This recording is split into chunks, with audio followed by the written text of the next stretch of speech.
ma indakum yanfadu wa ma indallahi baq.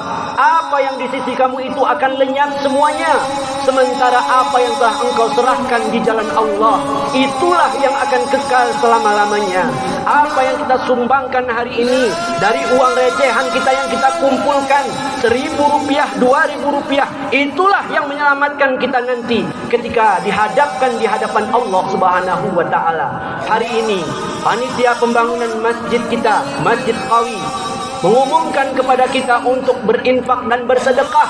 Mari majelis yang dirahmati Allah, kita salurkan infak terbaik kita, karena seyogianya apa yang kita miliki hari ini, yang kita tabung hari ini, ratusan jutakah atau mungkin ratusan gram di leher istri kita, sungguh itu akan tinggal.